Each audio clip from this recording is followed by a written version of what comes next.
네, 이번 달, 다음 달, 두 달 동안 사도행전에서 교회를 배우다라는 제목으로 시리즈 설교를 나누고 있습니다. 사도행전에 나타난 가장 처음의 교회의 모습들을 통해서 교회의 본질이 어떤 것인가 살펴보는 시간 지나고 있어요.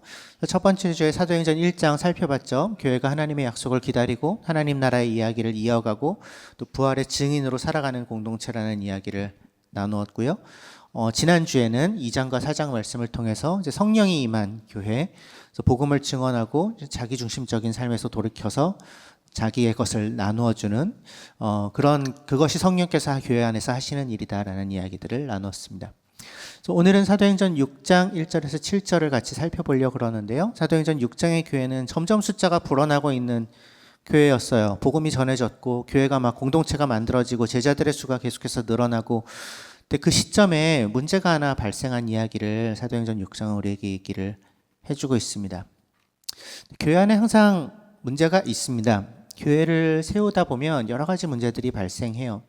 사실은 감당해야 되는 일들이 많기 때문에 그 중간중간에 빈자리가 생긴다거나 뭔가 어긋나는 일이 생기는 것은 사실은 당연한 일일 수 있을 것 같습니다. 해야 할 일이 많거든요. 예배도 잘 드려야 되고, 말씀도 잘 나눠야 되고, 기도도 해야 되고, 가정교회 안에서 서로를 돌보기도 해야 되고, 어려운 사람들이 있으면 같이 또 이렇게 도와줘야 되고, 새로운 사람들 있으면 또 살펴줘야지 되고, 공동체 안에 지쳐서 나가 떨어져 있는 사람이 있으면 손잡고 일으켜줘야 되고, 교회가 할 일이 얼마나 많습니까?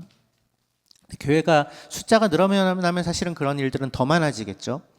그리고 해야 할 일이 많아질수록 기억해야 하는 것은 그 일들을 우리가 모두 1순위로 둘 수는 없다는 것입니다. 어떤 것엔 우선순위를 두고 정돈을 해야 우리에게 맡겨진 것들을 잘 감당할 수 있다는 거죠. 그래서 교회는 무엇을 우선순위에 둘 것인가, 이 예루살렘 교회에 발생한 문제 상황 가운데에서 그들은 어떤 것을 우선순위에 두기로 선택을 했는가 좀 살펴보면서 교회가 먼저 무엇을 붙들어야지 되는지, 그 우선순위 안에서 우리가 어떻게 서로를 섬겨야 되는지 좀 보죠. 6장 1절부터 7절, 모처럼 말씀이 짧죠. 1절부터 7절까지 같이 한번 읽어보겠습니다. 시작. 이 시기에 제자들이 점점 불어났다. 그런데 그리스 말을 하는 유대 사람들이 히브리 말을 하는 유대 사람들에게 불평을 터뜨렸다.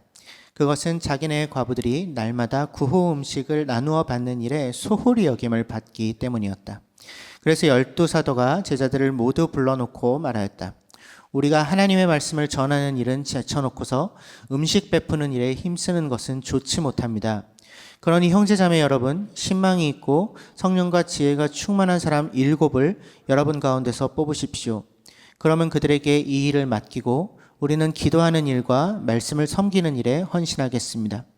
모든 사람이 이 말을 좋게 받아들여서 믿음과 성령이 충만한 사람인 스데반과 빌립과 브로고로와 니가노르와 디몬과 바메나와 안디오 출신의 이방 사람으로서 유대교에 개종한 사람인 니골라를 뽑아서 사도들 앞에 세웠다. 사도들은 기도하고 그들에게 안수하였다. 하나님의 말씀이 계속 퍼져나가서 예루살렘에 있는 제자들의 수가 부쩍 늘어나고 제사장들 가운데서도 이 믿음에 순종하는 사람들이 많았다. 점점 수가 늘어가던 예루살렘 교회에 갈등 상황이 생깁니다. 우리가 지난주에 살펴봤던 것처럼 2장과 4장에서 나타났던 것처럼 성령이 임한 교회가 가난한 자들의 필요를 채워주는 일에 굉장히 마음을 많이 썼습니다. 그래서 재산을 팔아서 사도들에게 가지고 오면 그것을 이제 정말 그 경제적인 필요가 절실한 사람들에게 나눠주는 일들을 했었죠. 사회적 약자들을 돕는 일을 했었는데, 그 당시 사회적 약자 중에 특별히 경제적으로 어려움을 겪던 사람들 중에 가장 대표적인 사람들은 과부들이었습니다. 굉장히 취약한 계층일 수밖에 없었죠. 모든 경제활동과 사회활동이 남자들 중심으로 돌아가던 시대였으니까. 그래서 남편이 먼저 죽으면 사실은 생계가 막막합니다. 보호받기도 어려워요.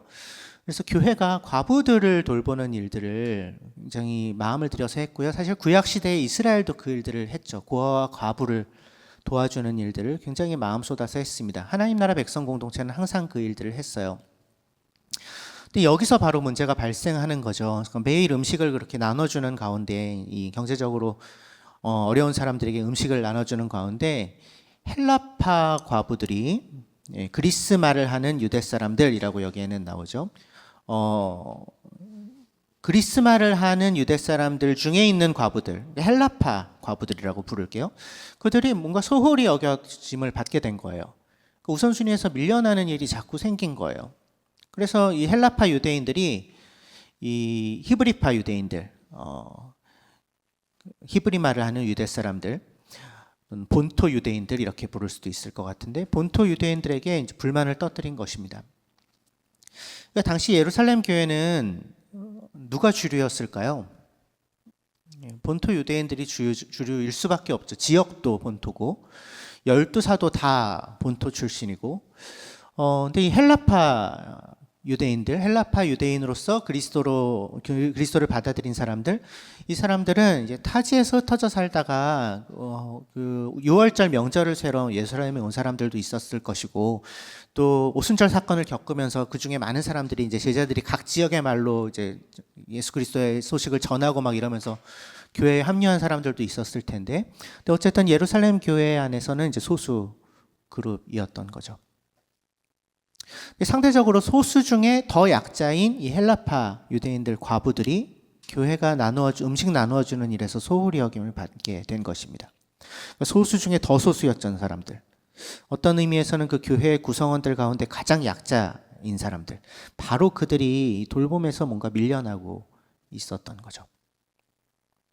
그래서 사도들이 그 일을 중요하게 다룹니다. 가볍게 여기지 않아요. 2절에서 12사도가 모든 제자를 불러놓고 이제 말하는 장면이 등장하죠. 뭐라고 얘기합니까?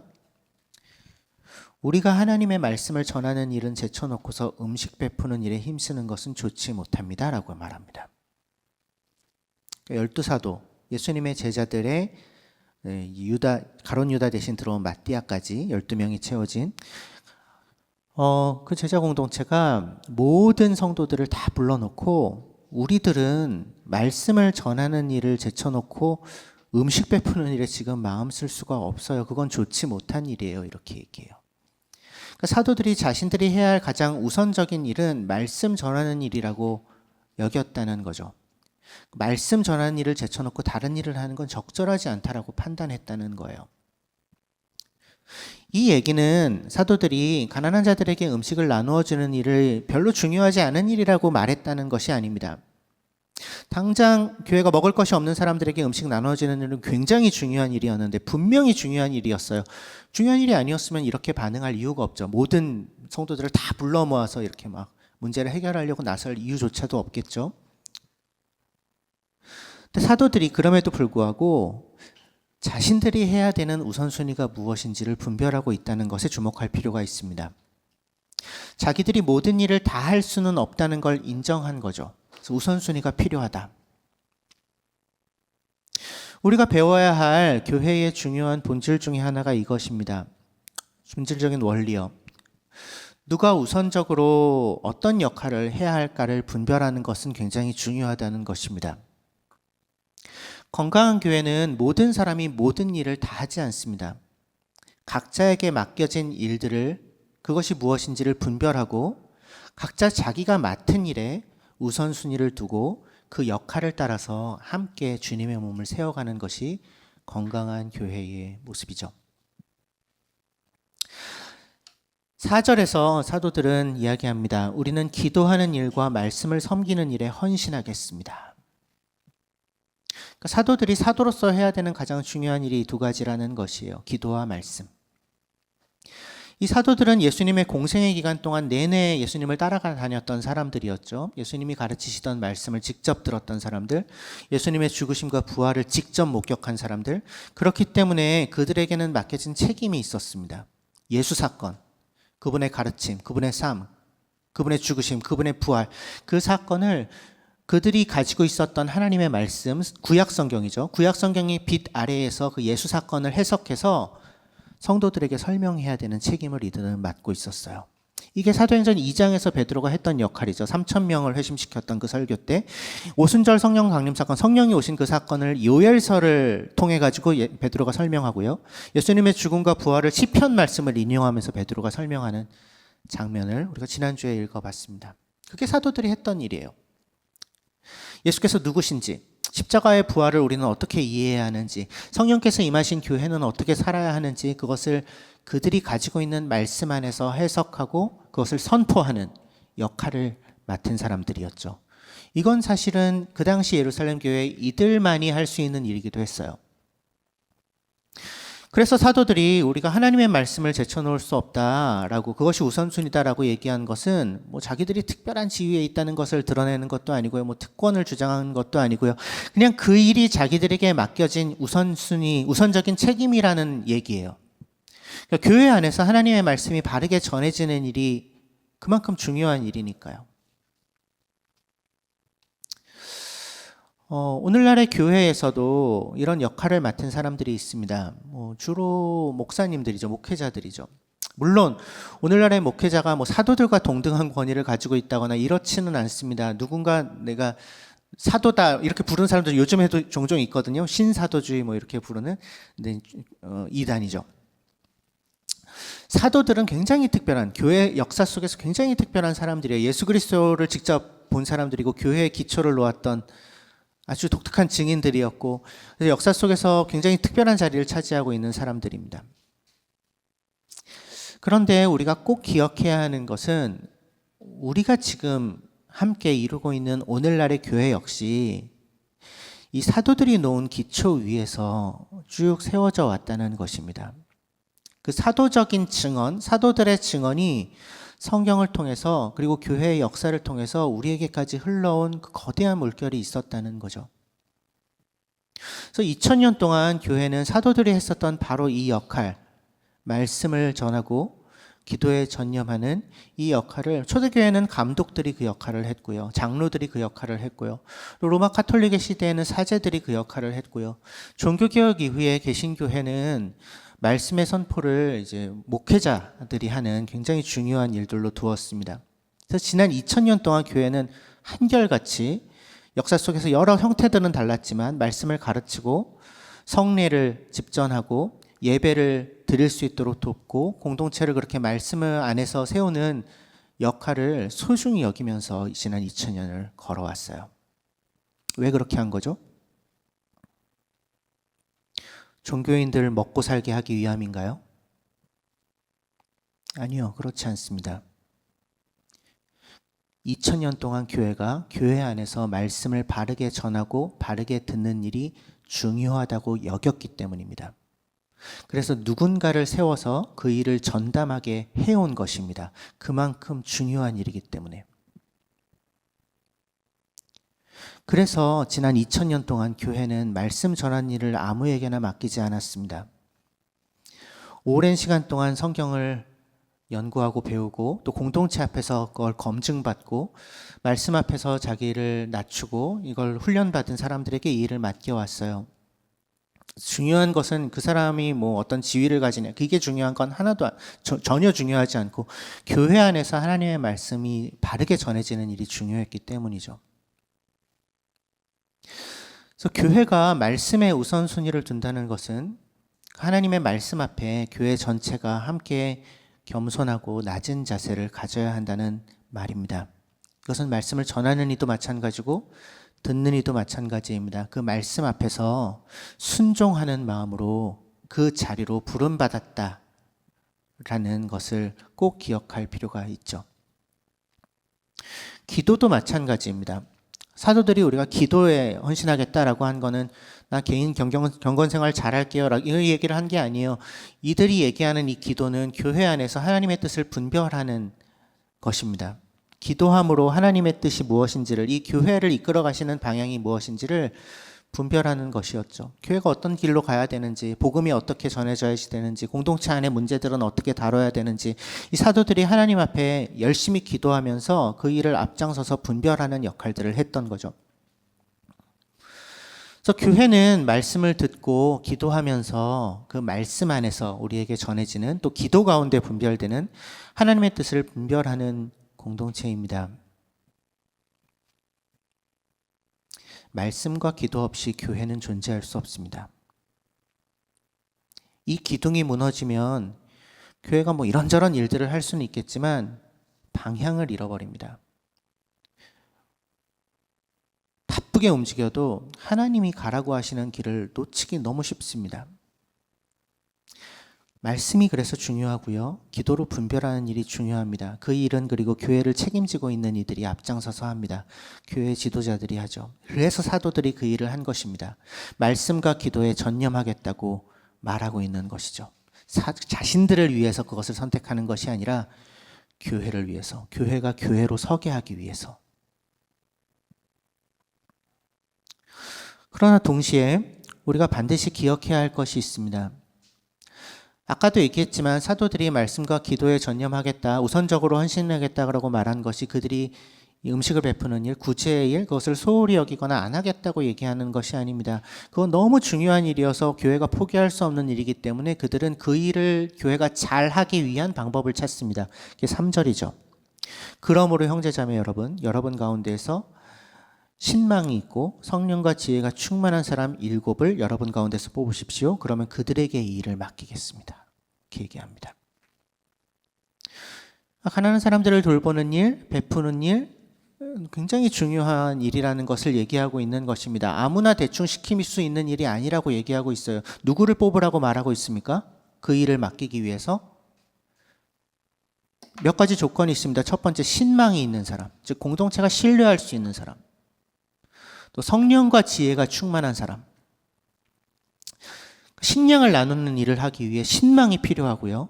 성령 충만이 필요하고요. 지혜가 필요하다. 그런 사람들 7을 여러분 가운데서 뽑아주십시오. 라고 얘기합니다.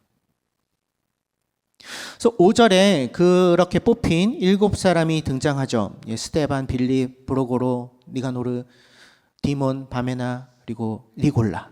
7명. 근데 우리가 좀 주목해 봐야 되는 것은 이 이름들이 모두 그리스식 이름이라는 것입니다. 이들은 헬라파 유대인이었을 가능성이 굉장히 높습니다. 문제를 제기한 사람들이 헬라파 유대인들이었잖아요.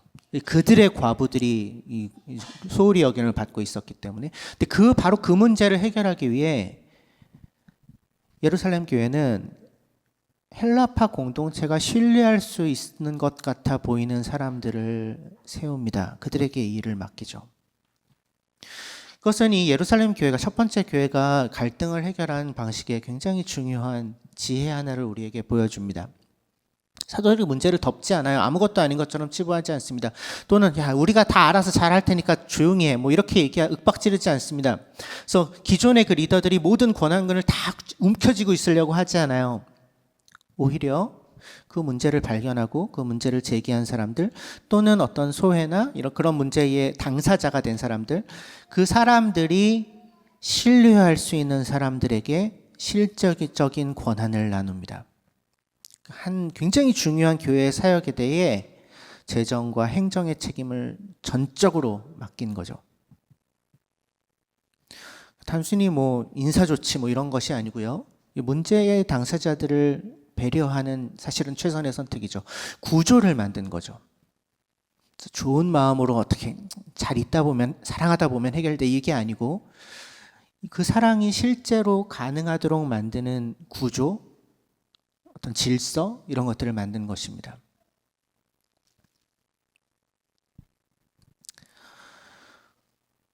가난한 자들을 돕고 누군가를 섬기는 일, 단순히 일을 처리하는 업무가 아니고요.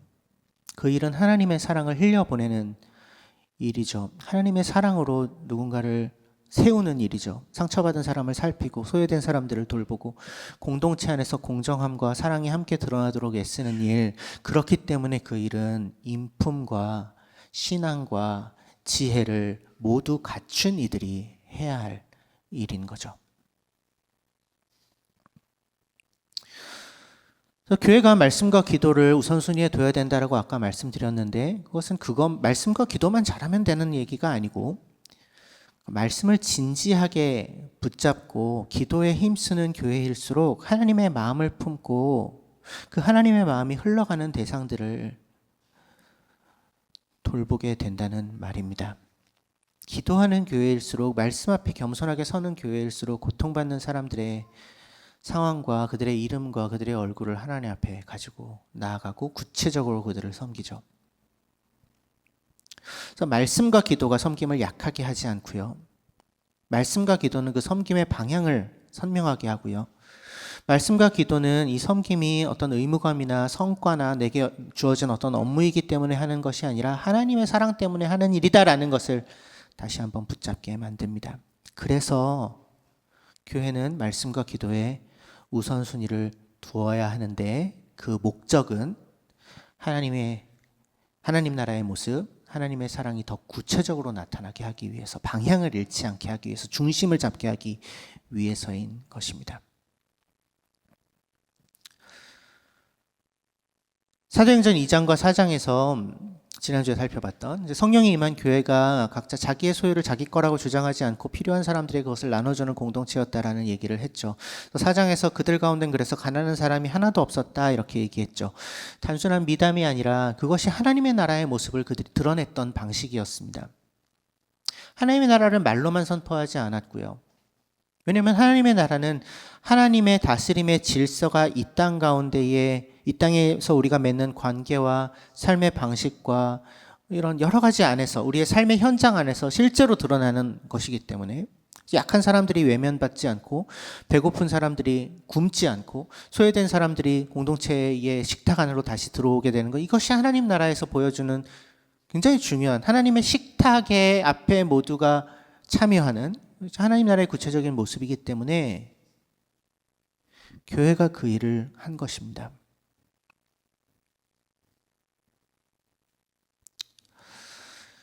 그 일을 하려면 잘 세워진 사람들이 필요하고 적절한 질서와 구조가 필요합니다. 권한이 잘 나눠져야 하죠. 하나님 나라는 구체적인 질서 안에서 이루어지는 책임 있는 섬김으로 드러납니다. 예루살렘 교회가 그 모습을 보여주고 있는 거예요. 말씀과 기도에만 전념하는 교회, 실제로는 사람들의 필요에 무감각해질 수 있습니다. 성경을 많이 말하지만 성경이 이야기하는 하나님의 마음을 놓치게 될 수 있죠. 반대로 나눔만 하고 서로 돌보는 일에만 마음을 쓰는 그런 교회, 말씀과 기도의 중심을 잃어버린 교회는 사실은 그 섬김을 오래 지속할 수 없습니다. 사랑으로 처음에는 시작했더라도 금방 의무감이 되고요, 성과가 되고요, 사람들에게 인정받기 위한 일이 되기 참 쉽기 때문입니다. 내가 이런 선한 일을 하고 있어, 그런 생각이 오히려 나를 그리스도로부터 멀어지게 만들 수도 있는 거죠. 그래서 교회에는 말씀과 기도, 구제와 섬김이 모두 다 필요합니다. 말씀과 기도는 기둥입니다. 교회의 중심을 붙잡고 있는. 그리고 구제와 돌봄은 그 중심으로부터 흘러나오는 하나님 나라의 어떤 열매죠. 그리고 그 열매가 실제로 사람들에게 흘러가기 위해서는 지혜로운 구조, 책임 있는 섬김이 필요합니다. 그래서 이러한 일들을 예루살렘 교회가 했을 때 6장 7절은 이렇게 얘기하죠. 하나님의 말씀이 계속 퍼져나가서 예루살렘에 있는 제자들의 수가 부쩍 늘어가고 제사장들 가운데서도 이 믿음에 순종하는 사람이 많았다고 얘기합니다. 그래서 그들은 말씀과 기도의 중심 위에서 하나님 나라의 사랑을 구체적인 구조를 가지고 드러내는 일을 했던 거죠. 이게 그들이 보여주는 교회의 본질적인 모습인 것입니다. 우리 얘기를 조금 더 할까요? 오늘 이 말씀은 오늘날의 교회가 어떤 질서 안에서 세워져야 하는지를 물어봅니다. 작은 이들의 교회, 우리가 주님의 몸된 교회로 건강하게 서기 위해서 무엇을 붙들어야 되는가에 대한 이야기를 건네요. 첫 번째, 우리는 말씀 앞에 겸손하게 서야 합니다. 교회 안에서 선포되고 나누어지는 말씀을 가볍게 여기지 않아야 해요. 혹시나 오해하실까봐 말씀드리면, 그러니까 설교자인 저를 잘 대우해 주세요, 그 얘기가 아닙니다. 저 역시 제가 작은이들의 교회에서는 말씀을 주로 맡고 있는 사람인데, 여러분들과 다 마찬가지로 그 말씀 앞에 서 있는 사람이죠. 말씀을 전하는 일 굉장히 무거운 일입니다. 좀 두려운 마음을 항상 가지고 있어요. 그 성경을 깊이 있게 읽고 연구하고 그 사도적 증언에 2000년 동안 흘러온 그 흐름 위에서 그 말씀 안에 담겨 있는 예수 그리스도가 바르게 드러나도록 사실 굉장히 애를 많이 씁니다. 시간도 많이 씁니다. 그래서 내가 하고 싶은 말을 하나님의 말씀에 끼워 넣어서 내 말을 막 하지는 않는지, 본문을 내 주장을 강화하기 위해 사용하고 있지는 않은지, 성경이 증언하는 예수 그리스도의 복음이 아니라 내 생각을 앞세우고 있지는 않은지 늘 점검하고 계속 스스로를 살피고 있습니다. 그게 저의 마땅한 책임이죠. 말씀을 듣는 사람들에게도 책임이 있습니다. 여러분들에게도 책임이 있어요. 듣는 사람들도 그 말씀을 가볍게 듣지 않아야 합니다. 설교라는 형태로 전해지는 하나님의 말씀 앞에 겸손하게 내가 서고 있는가를 돌아보는 것은 매우 중요한 일입니다. 오늘 설교 좋았어. 오늘 설교 별로였어. 오늘 설교는 안 들렸어. 이렇게 평가하고 판단하는 것은 전혀 유익하지 않습니다. 설교를 단순히 좋은 이야기, 그냥 들을 만한 이야기, 유익한 조언, 어떤 종교적인 컨텐츠처럼 소비하는 것, 요즘 유튜브에 그런 설교들 너무너무 많은데 그것이 말씀 앞에 겸손하게 서는 일이 아닙니다. 말씀을 듣는다는 것은 말씀 가운데서 자신을 드러내는 하나님 앞에 서는 일입니다. 그 말씀을 통해 우리를 부르시고 돌이키게 하시고 위로하시고 또 보내시는 하나님께 주목하는 일인 거죠. 그 말씀 앞에 우리가 함께 서는 일이 가장 중요합니다. 설교를 단순하게 설교자가 하는 말이지 이렇게 듣는 것은 그 말씀을 통해 교회에게 그리고 나에게 말씀하시는 하나님의 음성을 놓치는 일입니다. 설교자가 전하는 이 설교가 말씀이 성경에 기반을 두고 있고 성경을 통해서 드러내신 하나님의 뜻이 그 설교 안에 담겨 있는 것이 분명하다면 그 전제가 분명해야 되죠. 딴소리하는 설교 다 들어야 된다는 얘기가 아니라 그 전제가 분명하다면 듣는 사람들은 그 설교를 통해서 나에게 주시는 하나님의 말씀을 들어야 마땅한 것이죠. 지금 나에게 건네오시는 하나님의 말씀을. 그래서 교회가 하나님의 말씀을 소중하게 여긴다는 것은 말씀을 전하는 이와 듣는 이 모두가 그 말씀 앞에 함께 낮아져야 한다는 이야기입니다. 두려운 마음으로 전하고 순종하는 마음으로 말씀을 듣는 일. 그래서 우리가 작은 이들의 교회가 건강한 교회로 세워지기 위해 우리 가운데 하나님의 말씀이 바르게 전해지고 그 말씀을 바르게 듣는 일이 소중히 여겨져야 합니다. 가정교회들도 마찬가지입니다. 그 가정교회의 중심에 말씀이 항상 자리하고 있어야 합니다. 그것이 없이는 사실은 교회로서의 정체성을 유지할 수 없습니다. 서로의 하소연을 듣고 위로해주고, 아니요, 그거는 꼭 교회가 하지 않아도 될 일이에요. 교회는 말씀 속에서 자신을 드러내신 하나님 앞에 나아가 서는 사람들입니다. 그 말씀 앞에 겸손히 나아가 있는 사람들이 교회입니다. 두 번째, 우리는 기도에 힘써야 합니다.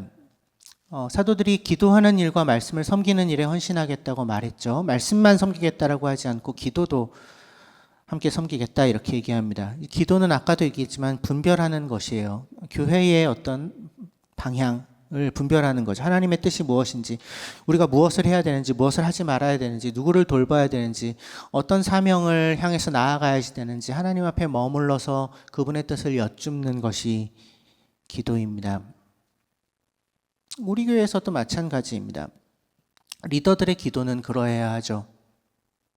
하나님의 뜻을 여쭙고 분별하는 일이 중요합니다. 나의 취향 또는 어떤 효율성 이런 것들을 가지고 전할 수 없습니다. 뭐가 더 편하고 뭐가 더 빠르고 뭐가 더 효과적인지 그걸로 결정할 수 없어요.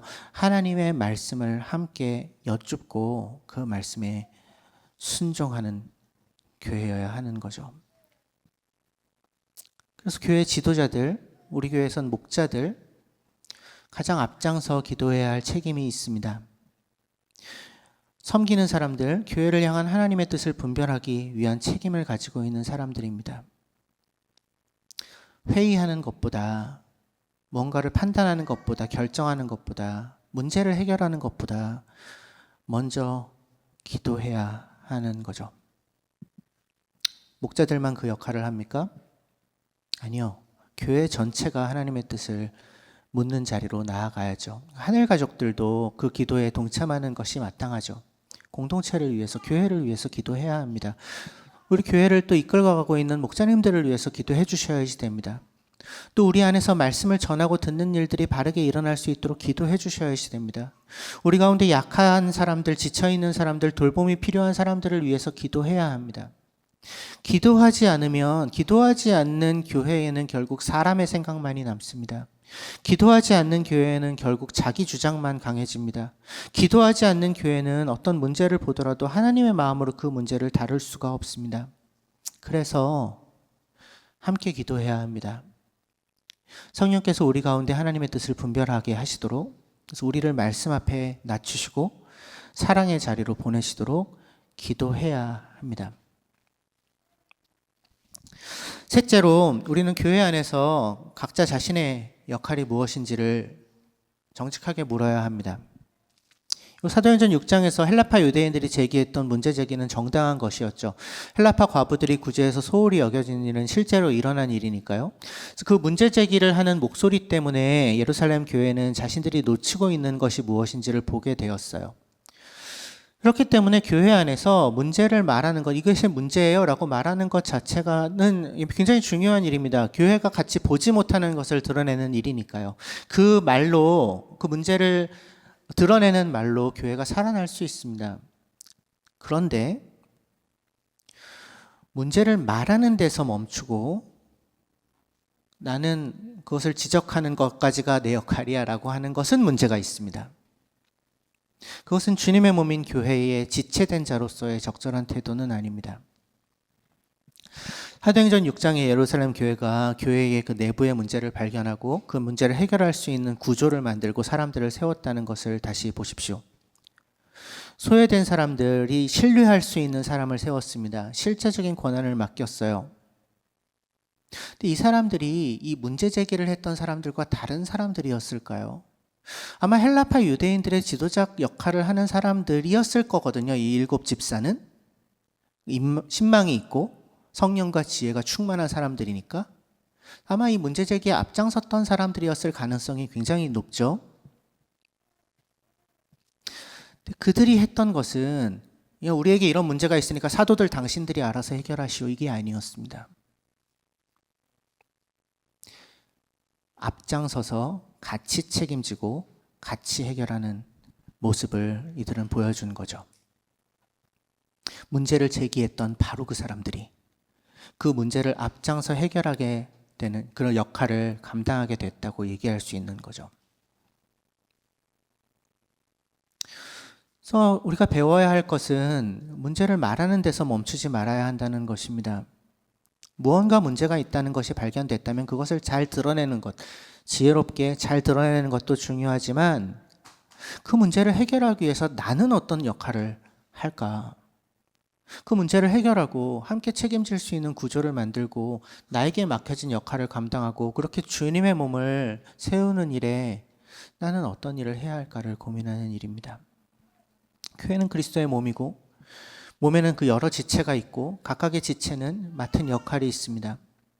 설교자가 맡은 역할이 있고요. 가정교회 목자로가 감당해야 되는 역할이 있고요. 언약 가족들이 해야 되는 역할들이 있고요. 하늘 가족들도 누군가는 환대하는 역할들을 해야 되고요. 누군가는 돌보는 역할을 해야 되고요. 누군가는 기도하는 역할을 해야 되고요. 누군가는 조용히 사람들을 살피는 역할들을 해야 되고요. 가정교회도 마찬가지죠. 목자가 모든 일을 다 감당할 수 없습니다. 가정교회 안에서 그 가정교회를 세우는 일을 나눠서 감당하는 것이 마땅하죠. 먼저 연락하는 일을 할 수도 있겠고요. 모임의 분위기를 더 따뜻하게 만들기 위해서 뭔가를 하는 이벤트 같은 거를 하는 역할을 할 수도 있겠고요. 새로운 사람들이 있다면 그 사람들을 먼저 앞장서서 섬기는 사람들도 있을 수 있겠고요. 식사 준비하는 일을 앞장서서 하는 사람들이 있을 수 있겠고요. 누구는 나는 이 가정교회에서 기도를 감당하겠다. 기도로 지체들을 붙드는 역할들을 할 수도 있겠습니다. 누군가는 조용히 말없이 지켜보다가 꼭 필요한 순간에 나타나서 도움의 손길을 베푸는 역할을 할 수도 있겠죠. 중요한 것은 내가 이 한 몸을 이루고 있는 지체다라는 그 사실을 아는 것입니다. 그래서 나는 이 교회를 함께 이루는 지체로서 어떤 역할을 맡고 있습니까? 교회는 그리스도의 한 몸으로 부름받은 지체들이 함께 그 몸을 세우는 곳이죠. 주님의 몸인 교회는 각 사람이 자기 역할을 알고 또 서로의 역할을 존중하고 맡겨진 자리에서 최선을 다해서 충성할 때 건강하게 자라갈 수 있습니다. 그래서 오늘 우리가 같이 살펴본 사도행전 6장에서 우리는 교회가 문제를 다루는 방식들을 봤습니다. 그 문제를 다루면서 어떻게 계속 건강한 교회로 나아가는지에 대한 모습을 봤어요. 문제를 외면하지 않고요. 가볍게 넘기지 않고, 하지만 자신들이 감당해야 될 우선적인 역할이 무엇인지를 정확하게 분별하고, 사도들이 말씀과 기도의 자리를 지키기로 하고, 그리고 공동체가 인품과 성령과 지혜가 충만한 사람들을 세워서 섬김의 역할을 감당하게 하고, 신뢰할 수 있는 사람에게 실제적인 권한을 맡기고, 그렇게 사랑이 실제적으로 흘러갈 수 있는 구조를 만드는 모습을 우리는 예루살렘 교회를 통해서 보았습니다. 그들이 그렇게 교회를 세워갔을 때, 함께 세워갔을 때 말씀이 멈추지 않았고 나눔과 돌봄도 멈추지 않았어요. 역할이 바르게 세워졌으니까요. 그 역할 속에서 하나님 나라의 모습이 드러났으니까요. 구체적인 질서로. 교회는 말씀과 기도 위에 서야 합니다. 그리고 말씀과 기도 위에 선 교회는 사람들의 필요를 외면하지 않습니다. 각자의 역할을 분별하는 것이 중요합니다. 말씀이 막히지 않아야 하고요. 섬김이 멈추지 않아야 합니다. 그래야 우리가 이 땅에서 하나님 나라의 모습을 드러내며 살아갈 수 있습니다. 말씀을 소중히 여기십시오. 전하는 이도 듣는 이도 말씀 앞에 책임 있게 서야 합니다. 기도하는 일에 힘쓰십시오. 지도자들 뿐만 아니라 모든 공동체가 함께 하나님의 뜻을 묻고 분별하는 일에 동참해야 합니다. 각자 자기에게 맡겨진 역할에 충성하십시오. 불평하는 것에 머무르지 않고 주님의 몸을 세우기 위해서 내가 감당해야 될 역할이 무엇인지를 찾고 그 역할을 함께 하십시오. 그러려면 우선순위가 선명해야 하고요. 역할을 책임 있게 감당해야 되고요. 섬김이 구체적으로 드러나야 합니다.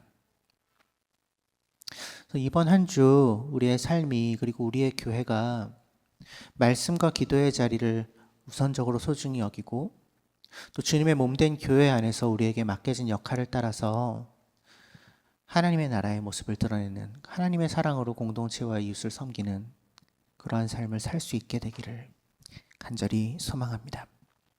잠시 침묵하겠습니다.